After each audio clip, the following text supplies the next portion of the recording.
پناہ مانگتا ہوں میں اللہ کی شیطان مردود سے۔ شروع اللہ کا نام لے کر جو بڑا مہربان نہایت رحم کرنے والا ہے۔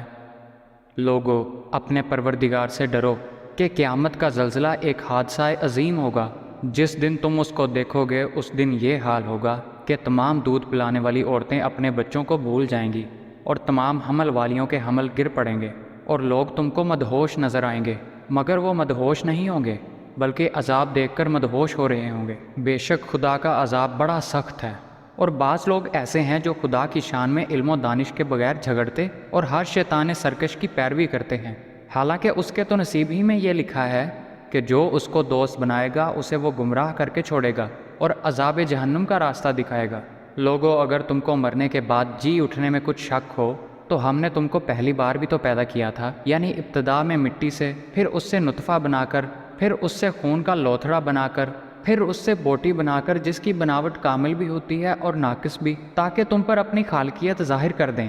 اور ہم جس کو چاہتے ہیں ایک میعاد مقرر تک پیٹ میں ٹھہرائے رکھتے ہیں، پھر تم کو بچہ بنا کر نکالتے ہیں، پھر تم جوانی کو پہنچتے ہو، اور بعض نہایت خراب عمر کی طرف لوٹائے جاتے ہیں کہ بہت کچھ جاننے کے بعد بالکل بے علم ہو جاتے ہیں۔ اور اے دیکھنے والے، تو دیکھتا ہے کہ ایک وقت میں زمین خشک پڑی ہوتی ہے، پھر جب ہم اس پر میںہ برساتے ہیں تو شاداب ہو جاتی اور ابھرنے لگتی ہے اور طرح طرح کی بارونق چیزیں اگاتی ہے۔ ان قدرتوں سے ظاہر ہے کہ خدا ہی قادر مطلق ہے جو برحق ہے، اور یہ کہ وہ مردوں کو زندہ کر دیتا ہے، اور یہ کہ وہ ہر چیز پر قدرت رکھتا ہے، اور یہ کہ قیامت آنے والی ہے، اس میں کچھ شک نہیں، اور یہ کہ خدا سب لوگوں کو جو قبروں میں ہیں جلا اٹھائے گا۔ اور لوگوں میں کوئی ایسا بھی ہے جو خدا کی شان میں بغیر علم و دانش کے اور بغیر ہدایت کے اور بغیر کتاب روشن کے جھگڑتا ہے اور تکبر سے گردن موڑ لیتا ہے تاکہ لوگوں کو خدا کے رستے سے گمراہ کر دے، اس کے لیے دنیا میں ذلت ہے، اور قیامت کے دن ہم اسے عذاب آتش سوزاں کا مزہ چکھائیں گے۔ اے سرکش، یہ اس کفر کی سزا ہے جو تیرے ہاتھوں نے آگے بھیجا ہے، اور خدا اپنے بندوں پر ظلم کرنے والا نہیں۔ اور لوگوں میں بعض ایسا بھی ہے جو کنارے پر کھڑا ہو کر خدا کی عبادت کرتا ہے، اگر اس کو کوئی دنیاوی فائدہ پہنچے تو اس کے سبب مطمئن ہو جائے، اور اگر کوئی آفت آ پڑے تو منہ کے بل لوٹ جائے، یعنی پھر کافر ہو جائے۔ اس نے دنیا میں بھی نقصان اٹھایا اور آخرت میں بھی، یہی تو نقصان صریح ہے۔ یہ خدا کے سوا ایسی چیز کو پکارتا ہے جو نہ اسے نقصان پہنچائے اور نہ فائدہ دے سکے، یہی تو پرلے درجے کی گمراہی ہے۔ ایسے شخص کو پکارتا ہے جس کا نقصان فائدے سے زیادہ قریب ہے، ایسا دوست بھی برا اور ایسا ہم صحبت بھی برا۔ جو لوگ ایمان لائے اور عمل نیک کرتے رہے، خدا ان کو بہشتوں میں داخل کرے گا جن کے نیچے نہریں چل رہی ہیں۔ کچھ شک نہیں کہ خدا جو چاہتا ہے کرتا ہے۔ جو شخص یہ گمان کرتا ہے کہ خدا اس کو دنیا اور آخرت میں مدد نہیں دے گا، تو اس کو چاہیے کہ اوپر کی طرف یعنی اپنے گھر کی چھت میں ایک رسی باندھے، پھر اس سے اپنا گلا گھونٹ لے، پھر دیکھے کہ آیا یہ تدبیر اس کے غصے کو دور کر دیتی ہے۔ اور اسی طرح ہم نے اس قرآن کو اتارا ہے جس کی تمام باتیں کھلی ہوئی ہیں، اور یہ یاد رکھو کہ خدا جس کو چاہتا ہے ہدایت دیتا ہے۔ جو لوگ مومن یعنی مسلمان ہیں، اور جو یہودی ہیں اور ستارہ پرست اور عیسائی اور مجوسی اور مشرک، خدا ان سب میں قیامت کے دن فیصلہ کر دے گا۔ بے شک خدا ہر چیز سے باخبر ہے۔ کیا تم نے نہیں دیکھا کہ جو مخلوق آسمانوں میں ہے اور جو زمین میں ہے، اور سورج اور چاند ستارے اور پہاڑ اور درخت اور چارپائے، اور بہت سے انسان خدا کو سجدہ کرتے ہیں، اور بہت سے ایسے ہیں جن پر عذاب ثابت ہو چکا ہے، اور جس شخص کو خدا ذلیل کرے اس کو عزت دینے والا نہیں۔ بے شک خدا جو چاہتا ہے کرتا ہے۔ یہ دو فریق ایک دوسرے کے دشمن اپنے پروردگار کے بارے میں جھگڑتے ہیں تو کافر ہیں۔ ان میں سے وہ لوگ جنہوں نے کفر کیا ان کے لیے آگ کے لباس کاٹے جائیں گے، اور ان کے سروں پر جلتا ہوا پانی ڈالا جائے گا جس سے ان کے پیٹ کے اندر کی چیزیں اور کھالیں گل جائیں گی، اور ان کے مارنے ٹھوکنے کے لیے لوہے کے ہتھوڑے ہوں گے۔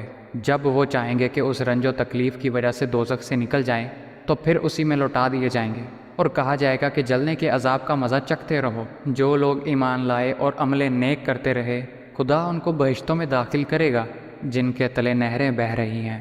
وہاں ان کو سونے کے کنگن پہنائے جائیں گے اور موتی، اور وہاں ان کا لباس ریشمی ہوگا، اور ان کو پاکیزہ کلام کی ہدایت کی گئی اور خدائے حمید کی راہ بتائی گئی۔ جو لوگ کافر ہیں اور لوگوں کو خدا کے رستے سے اور مسجد محترم سے، جسے ہم نے لوگوں کے لیے یکساں عبادت گاہ بنایا ہے، روکتے ہیں، خواہ وہاں کے رہنے والے ہوں یا باہر سے آنے والے، اور جو اس میں شرارت سے کجروی اور کفر کرنا چاہے، اس کو ہم درد دینے والے عذاب کا مزہ چکھائیں گے۔ اور ایک وقت تھا جب ہم نے ابراہیم کے لیے خانہ کعبہ کو مقرر کیا اور ارشاد فرمایا کہ میرے ساتھ کسی چیز کو شریک نہ کیجیے، اور طواف کرنے والوں اور قیام کرنے والوں اور رکوع کرنے والوں اور سجدہ کرنے والوں کے لیے میرے گھر کو صاف رکھا کرو، اور لوگوں میں حج کے لیے ندا کر دو کہ تمہاری پیدل اور دبلے دبلے اونٹوں پر جو دور دراز رستوں سے چلے آتے ہوں سوار ہو کر چلے آئیں، تاکہ اپنے فائدے کے کاموں کے لیے حاضر ہوں، اور چند مقرر دنوں میں ان جانوروں پر اللہ کا نام لیں جو اس نے انہیں بخشے ہیں، اس میں سے تم خود بھی کھاؤ اور فقیر درماندہ کو بھی کھلاؤ۔ پھر چاہیے کہ لوگ اپنا میل کچیل دور کریں اور نظریں پوری کریں اور خانہ قدیم یعنی بیت اللہ کا طواف کریں۔ یہ ہمارا حکم ہے۔ جو شخص ادب کی چیزوں کی جو خدا نے مقرر کی ہیں عظمت رکھے تو یہ پروردگار کے نزدیک اس کے حق میں بہتر ہے، اور تمہارے لیے مویشی حلال کر دیے گئے ہیں سوائے ان کے جو تمہیں پڑھ کر سنائے جاتے ہیں۔ تو بتوں کی پلیدی سے بچو اور جھوٹی بات سے اجتناب کرو، یکسوں ہو کر اللہ کے بندے بنو، اس کے ساتھ کسی کو شریک نہ کرو، اور جو شخص کسی کو خدا کے ساتھ شریک مقرر کرے تو وہ گویا ایسے ہے جیسے آسمان سے گر پڑے پھر اس کو پرندے اچک لے جائیں یا ہوا کسی دور جگہ اڑا کر پھینک دے۔ یہ ہمارا حکم ہے۔ اور جو شخص ادب کی چیزوں کی جو خدا نے مقرر کی ہیں عظمت رکھے تو یہ فعل دلوں کی پرہیزگاری میں سے ہے۔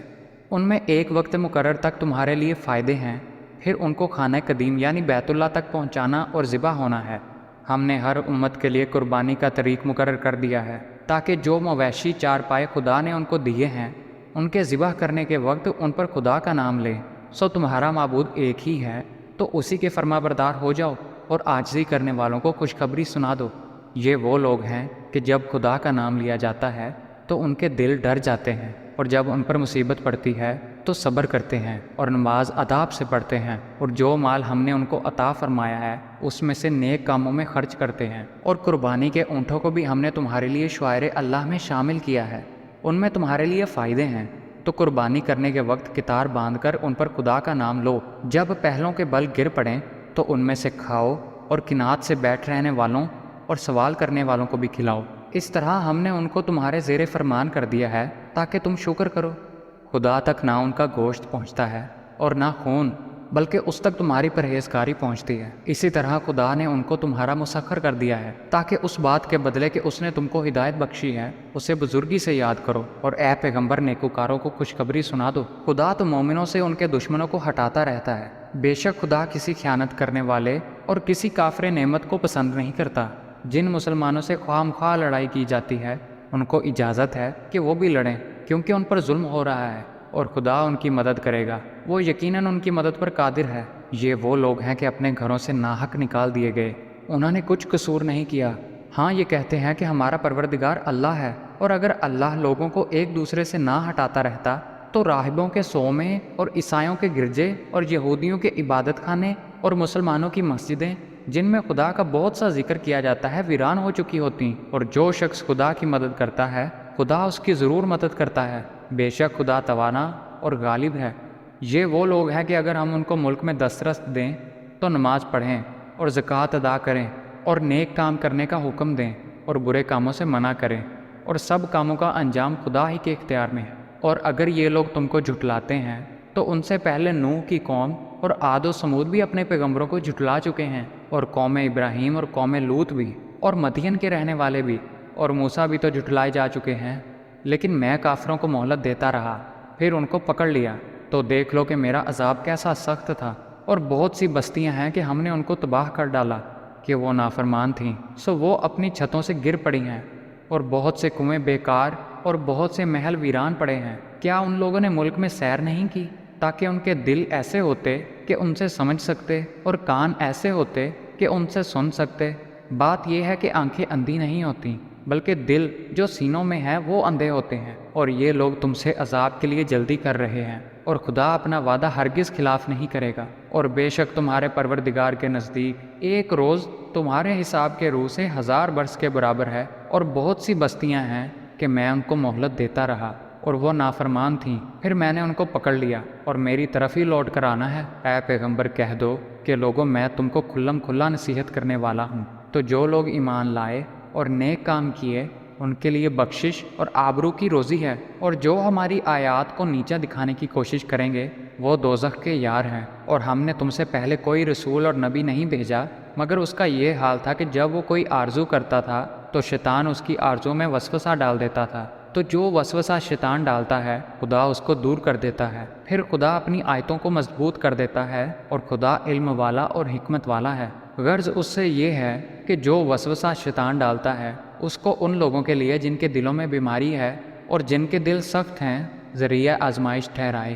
بے شک ظالم پرلے درجے کی مخالفت میں ہے۔ اور یہ بھی غرض ہے کہ جن لوگوں کو علم عطا ہوا ہے وہ جان لیں کہ وہ یعنی وہی تمہارے پروردگار کی طرف سے حق ہے، تو وہ اس پر ایمان لائیں اور ان کے دل خدا کے آگے عاجزی کریں، اور جو لوگ ایمان لائیں خدا ان کو سیدھے رستے کی طرف ہدایت کرتا ہے، اور کافر لوگ ہمیشہ اس سے شک میں رہیں گے یہاں تک کہ قیامت ان پر ناگہاں آ جائے یا ایک نامبارک دن کا عذاب ان پر واقع ہو۔ اس روز بادشاہی اللہ ہی کی ہوگی اور ان میں فیصلہ کر دے گا، تو جو لوگ ایمان لائے اور عمل نیک کرتے رہے وہ نعمت کے باغوں میں ہوں گے، اور جو کافر ہوئے اور ہماری آیتوں کو جھٹلاتے رہے ان کے لیے ذلیل کرنے والا عذاب ہوگا۔ اور جن لوگوں نے اللہ کی راہ میں ہجرت کی پھر مارے گئے یا مر گئے ان کو خدا اچھی روزی دے گا، اور بے شک خدا سب سے بہتر رزق دینے والا ہے۔ وہ ان کو ایسے مقام میں داخل کرے گا جسے وہ پسند کریں گے، اور خدا تو جاننے والا اور بردبار ہے۔ یہ بات خدا کے ہاں ٹھہر چکی ہے، اور جو شخص کسی کو اتنی ہی ایذا دے جتنی ایذا اس کو دی گئی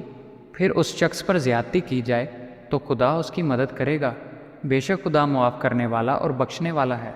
یہ اس لیے کہ خدا رات کو دن میں داخل کر دیتا ہے اور دن کو رات میں داخل کرتا ہے، اور خدا تو سننے والا دیکھنے والا ہے۔ یہ اس لیے کہ خدا ہی برحق ہے، اور جس چیز کو کافر خدا کے سوا پکارتے ہیں وہ باطل ہے، اور اس لیے خدا رفیع الشان اور بڑا ہے۔ کیا تم نہیں دیکھتے کہ خدا آسمان سے میںہ برساتا ہے تو زمین سرسبز ہو جاتی ہے؟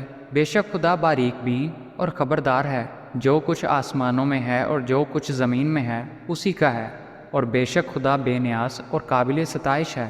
کیا تم نہیں دیکھتے کہ جتنی چیزیں زمین میں ہیں سب خدا نے تمہارے زیر فرما کر رکھی ہیں، اور کشتیاں بھی جو اسی کے حکم سے دریا میں چلتی ہیں، اور وہ آسمان کو تھامے رہتا ہے کہ زمین پر نہ گر پڑے مگر اس کے حکم سے۔ بے شک خدا لوگوں پر نہایت شفقت کرنے والا مہربان ہے، اور وہی تو ہے جس نے تم کو حیات بخشی پھر تم کو مارتا ہے پھر تمہیں زندہ بھی کرے گا، اور انسان تو بڑا ناشکرا ہے۔ ہم نے ہر امت کے لیے ایک شریعت مقرر کر دی ہے جس پر وہ چلتے ہیں، تو یہ لوگ تم سے اس امر میں جھگڑا نہ کریں کہ تم لوگوں کو اپنے پروردگار کی طرف بلاتے رہو، بے شک تم سیدھے رستے پر ہو۔ اور اگر یہ تم سے جھگڑا کریں تو کہہ دو کہ جو عمل تم کرتے ہو خدا ان سے خوب واقف ہے۔ جن باتوں میں تم اختلاف کرتے ہو خدا تم میں قیامت کے روز ان میں فیصلہ کر دے گا۔ کیا تم نہیں جانتے کہ جو کچھ آسمان اور زمین میں ہے خدا اس کو جانتا ہے؟ یہ سب کچھ کتاب میں لکھا ہوا ہے۔ بے شک یہ سب خدا کو آسان ہے، اور یہ لوگ خدا کے سوا ایسی چیزوں کی عبادت کرتے ہیں جن کی اس نے کوئی سند نازل نہیں کی، اور نہ ان کے پاس کوئی دلیل ہے، اور ظالموں کا بھی کوئی مددگار نہیں ہوگا۔ اور جب ان کو ہماری آیتیں پڑھ کر سنائی جاتی تو ان کی شکل بگڑ جاتی ہے، اور تم ان کے چہروں میں صاف طور پر ناخوشی کے آثار دیکھتے ہو۔ قریب ہوتے ہیں کہ جو لوگ ان کو ہماری آیتیں پڑھ کر سناتے ہیں ان پر حملہ کر دیں۔ کہہ دو کہ میں تم کو اس سے بھی بڑی چیز بتاؤں، وہ دوزخ کی آگ ہے جس کا خدا نے کافروں سے وعدہ کیا ہے، اور وہ برا ٹھکانہ ہے۔ لوگوں، ایک مثال بیان کی جاتی ہے، اسے غور سے سنو کہ جن لوگوں کو تم خدا کے سوا پکارتے ہو وہ ایک مکھی بھی نہیں بنا سکتے اگرچہ اس کے لیے سب جمع ہو جائیں، اور اگر ان سے مکھی کوئی چیز لے جائے تو اسے اس سے چھڑا بھی نہیں سکتے۔ مدد چاہنے والے بھی کمزور، اور جن سے مدد چاہی جاتی ہے وہ بھی کمزور۔ ان لوگوں نے خدا کی قدر جیسی کرنی چاہیے تھی نہیں کی۔ کچھ شک نہیں کہ خدا زبردست اور غالب ہے۔ خدا فرشتوں میں سے پیغام پہنچانے والے منتخب کر لیتا ہے، اور انسانوں میں سے بھی۔ بے شک خدا سننے والا اور دیکھنے والا ہے۔ جو ان کے آگے ہے اور جو ان کے پیچھے ہے وہ اس سے واقف ہے، اور سب کاموں کا رجوع اللہ ہی کی طرف ہے۔ مومنوں، رکوع کرتے اور سجدہ کرتے اور اپنے پروردگار کی عبادت کرتے رہو، اور نیک کام کرو تاکہ فلاح پاؤ، اور اللہ کی راہ میں جہاد کرو جیسا جہاد کرنے کا حق ہے۔ اس نے تم کو برگزیدہ کیا ہے اور تم پر دین کی کسی بات میں تنگی نہیں کی، اور تمہارے لیے تمہارے باپ ابراہیم کا دین پسند کیا۔ اسی نے پہلے یعنی پہلی کتابوں میں تمہارا نام مسلمان رکھا تھا، اور اس کتاب میں بھی وہی نام رکھا ہے۔ تو جہاد کرو تاکہ پیغمبر تمہارے بارے میں شاہد ہوں اور تم لوگوں کے مقابلے میں شاہد، اور نماز پڑھو اور زکوٰۃ دو، اور خدا کے دین کی رسی کو پکڑے رہو۔ وہی تمہارا دوست ہے اور خوب دوست اور خوب مددگار ہے۔